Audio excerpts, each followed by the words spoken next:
Thank you, Shahir. Assalamualaikum and hi everyone. I am Fatin PD. I will proceed our presentation with definition of classroom management, principles of classroom management, and classroom management challenges. Classroom management. What is it? It refers to the wide variety of skills and techniques that teachers use to keep students organized, orderly, focused, attentive on tasks, and academically productive during a class. At here, when classroom management strategies are executed effectively, teachers minimize the behaviors that impede learning for both individual students and groups of students, while maximizing the behaviors that facilitate or enhance learning. To get an effective classroom management, teachers must know some principles of it. Okay, now let's go to the 5 principles of outstanding classroom management.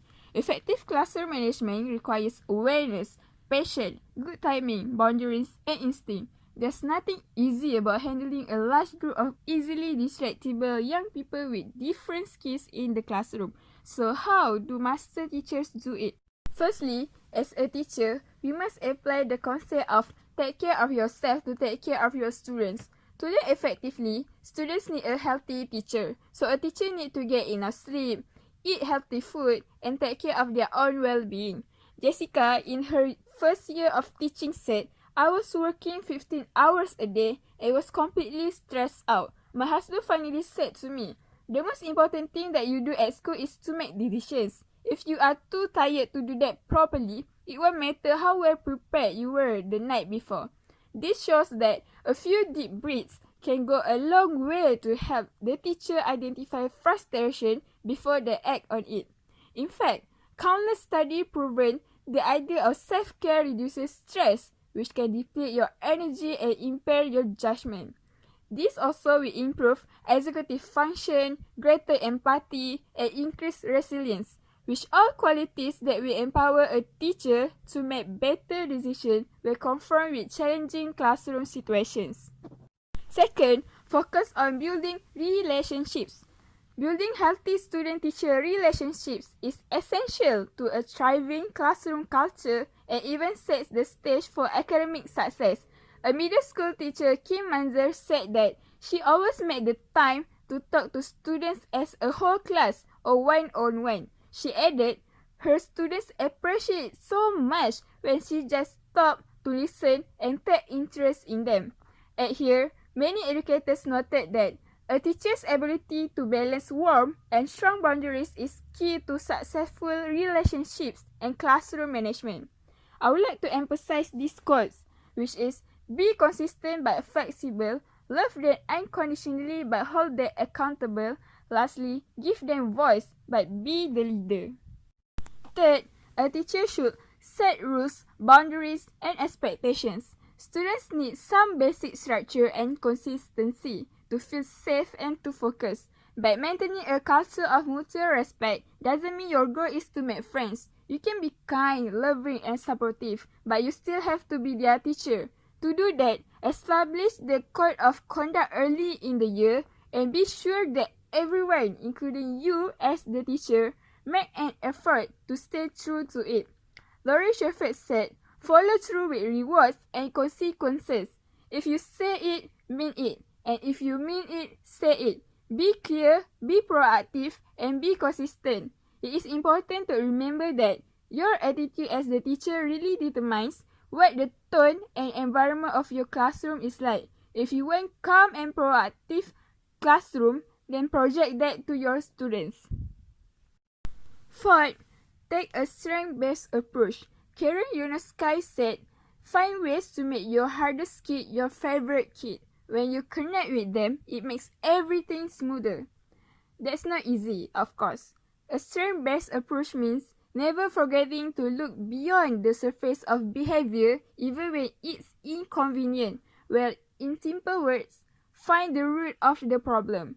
Judy Michalet said, I have never met a student that doesn't want to be successful. If they are misbehaving, it's kind of like when a baby cries.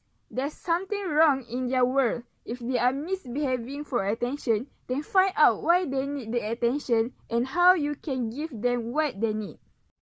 Lastly, involve parents and guardians. Never forget that every student is someone's child. Parents, guardians, or caregivers want to hear what you see the good in their child. The positive connection with home can often help in the classroom. The majority of teachers send home reports of both positive and negative behaviors and also use email and text services to communicate about upcoming events, due dates, and student progress. Catch them doing good and call their parents to let them know that you notice, suggests Barbara Rosen. And here, it's important that parents are involved and know what's going on so they can support and reinforce at home. Lastly, my point is about classroom management challenges and simple solutions. Nowadays, a perfect classroom is learner-centered, a place where students become increasingly more autonomous and less dependent on a teacher. Here are some of the classroom challenges that a teacher are likely to face and how to overcome them.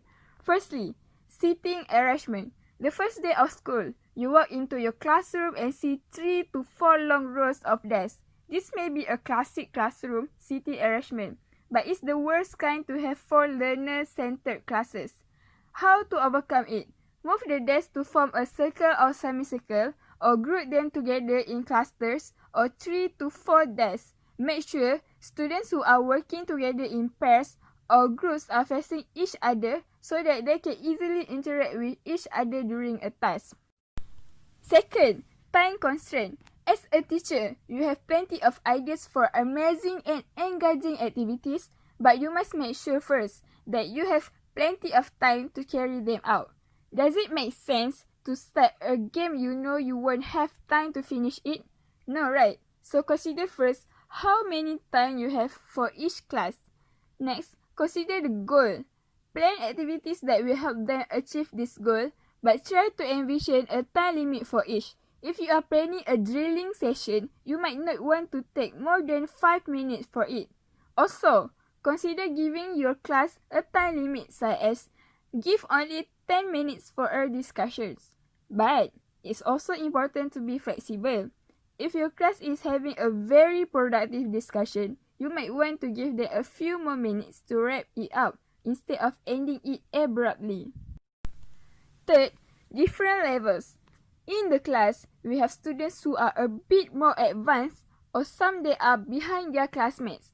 If you slow down, the stronger students may get bored, but if you quicken the pace, your weaker students may not be able to follow along. What to do at here? So, as a teacher, you need to be aware of what each student's strengths and weaknesses are. Every student is better at something. So, divide the class based on these strengths and weaknesses. In some cases, you will want to have stronger students modeling the right answers for the weaker ones. In some cases, it's better to have students with similar levels together in the same group.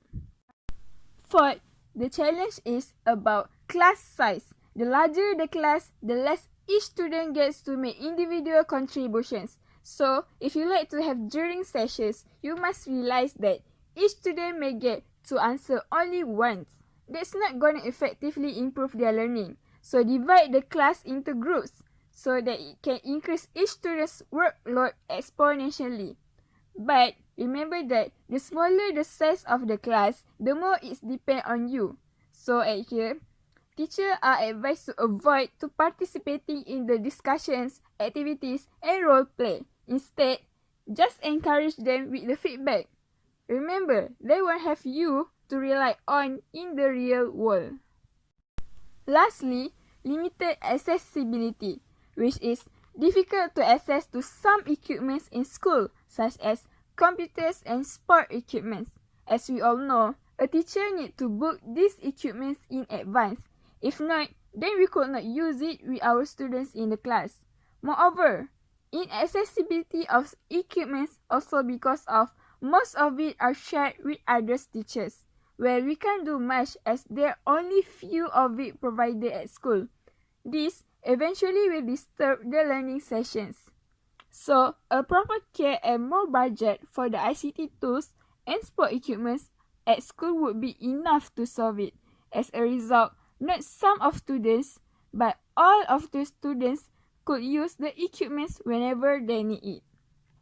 Okay, that's all from me. Proceed with the next presenter. Thank you.